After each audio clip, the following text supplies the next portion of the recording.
आज हम पर्यावरण शिक्षा में जल के गुणधर्म के बारे में पढ़ेंगे कि जल के क्या गुणधर्म हैं और कहाँ इसका स्रोत है।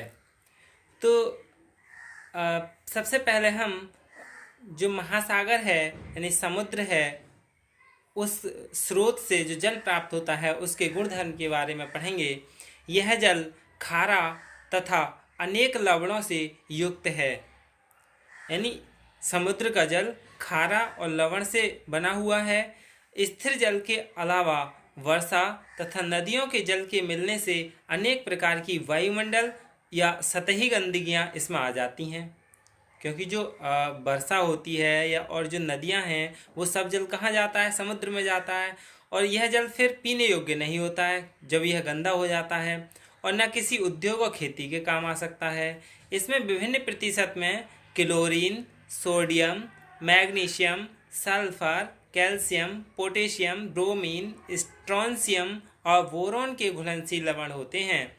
इनके अतिरिक्त कार्बन, सिलिकॉन, एल्यूमिनियम, फ्लोरीन तथा आयोडीन भी सूक्ष्म मात्रा में मिश्रित होती हैं।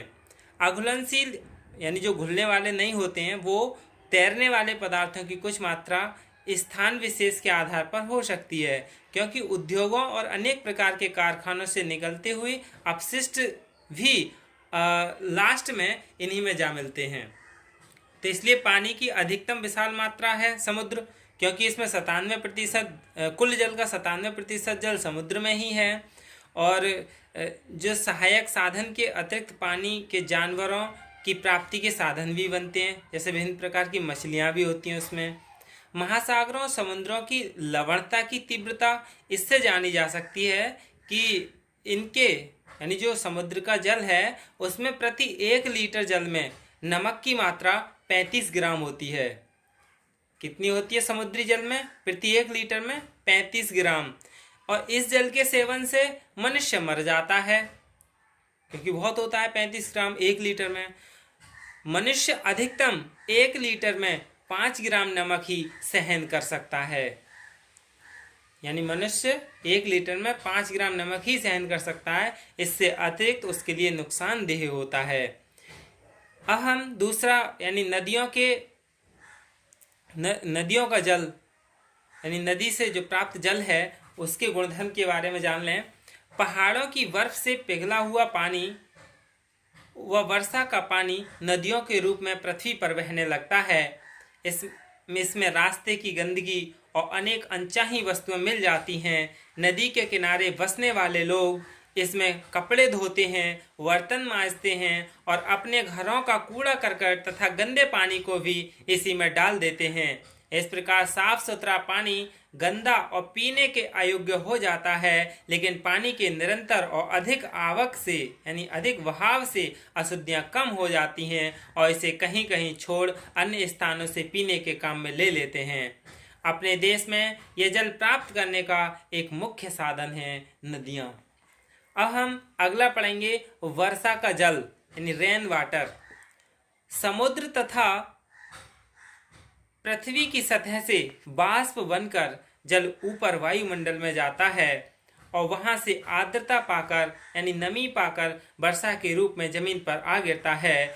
इसमें कोई अशुद्धि नहीं होती है और इस पानी का संचय कर पूरे वर्ष तक पीने व घरेलू कार्य में ले लिया जाता है।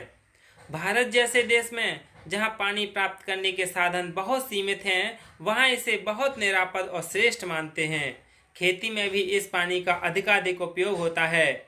यह पानी भूमिगत जल में भी वृद्धि करता है और कुओं और तालाबों में पानी की आपूर्ति में सहायक होता है। लेकिन फिलहाल में जहां उद्योगों कारखानों से निकली हुई प्रदूषित गैसें जब वायुमंडल में इस बरसते पानी में मिल जाती हैं, तब वह वर्षा पानी अशुद्ध हो जाता है। ये जीके का प्रश्न है, इसमें पूछ लिया जाता है। विशेषकर सल्फर डाइऑक्साइड तथा नाइट्रोजन के ऑक्साइड्स के साथ, तो यह क्रमशः सल्फ्यूरिक तथा नाइट्रिक अम्ल बनाते हैं जो इमारतों को और खड़ी फसलों को हानि पहुंचाते हैं। अगला है झीलों का जल यानी लेक वाटर। यह पृथ्वी की सतह पर प्राकृतिक रूप में बने हुए पानी के भंडार हैं। इनका पानी शुद्ध, स्वच्छ, मीठा और पीने योग्य होता है और अन्य घरेलू कार्य में भी इसका प्रयोग करते हैं। अगला है तालाब या पोखरों का जल, यानी टैंक और पॉन्ड वाटर। गांव के निचले स्थानों पर वर्षा के पानी को इकट्ठे होने का स्थान मिल जाता है और यह स्थानीय संग्रहित पानी का भंडार होता है। इसे पोखर भी कहते हैं, तालाब भी कहते हैं। किनारों पर लोगों की सुविधा के लिए पक्का कर देने से इसी को तालाब का नाम दे दिया जाता है। गांव में पानी का यह एक आम और खास साधन है, लेकिन पशुओं के सीधे इसमें घुसकर पानी पीने से तथा लोगों द्वारा कपड़े धोने और कई प्रकार की गंदगियां करने से यह पानी अशुद्ध हो जाता है और पीने योग्य नहीं रहता। अगला है झरनों का जल, यानी स्प्रिंग वाटर। वर्षा का पानी पहाड़ी चट्टानों के बीच इकट्ठा हो जाता है और फिर धीमे धीमे यह किसी स्थान से गिरने लगता है। यह निर्मल और शुद्ध जल होता है, यानी बहुत ज़्यादा निर्मल और शुद्ध जल होता है झरने का, जिसे सीधे पीने के काम में ले लिया जाता है। अगला है कुओं का जल, यानी वेल वाटर। वर्षा का पानी जमीन द्वारा सोख लिए जाने पर भूमिगत जल बन जाता है, इसलिए जब जमीन को खोदते हैं तो यह पानी निकल आता है और खोदे हुए स्थान कुआं कहलाते हैं। इनमें पानी की सीमित मात्रा होती है, लेकिन काम में लेने पर यह प्राकृतिक रूप से भूमिगत जल से अपना स्तर निरंतर बनाए रखते हैं। ये स्रोत पीने और खेती के लिए समान रूप से काम में आते हैं। इन कुओं को अधिक गहरा करने पर इनके पानी की मात्रा को बढ़ा सकते हैं। ऐसे गहरे कुएं जिनका पानी कभी नहीं समाप्त होता पाताल तोड़ कुएं कहलाते हैं, क्योंकि ये सीधे भूमिगत जल के भंडारों से मिल जाते हैं। अगला है बावड़ियों या जल। बावड़ियों का जल यानी ओपन वेल वाटर। जिन कुओं का आकार बड़ा होता है और जहां पानी तक पहुंचने के लिए सीढ़ियां बनी होती हैं, ये बावड़ियां कहलाती हैं, जिनका स्रोत या उपयोग दोनों ही कुओं के प्रकार का होता है। अंतर केवल इतना है कि कुओं से पानी किसी रस्सी या हैंड पाइप द्वारा खींचकर निकाला जाता है, वहीं बावड़ियों से सीधे किसी बर्तन से लिया जा सकता है। बावड़ियों में लोगों के पानी से सीधा संपर्क होने से वह प्रदूषित हो जाता है। अपने देश के राजस्थान जैसे प्रदेश में जहां पूर्व में बावड़ियों का बहुत चलन रहा, वहां के लोग नारू रोग से ग्रसित होते रहे हैं, जो अत्यंत जानलेवा और खराब रोग है। यदि इन्हें ढक कर रखें और इनका उपयोग ठीक से हो तो यह पानी की पेयजल पूर्ति के अच्छे साधन होते हैं। अगला है लास्ट नलों का जल, यानी टैप वाटर।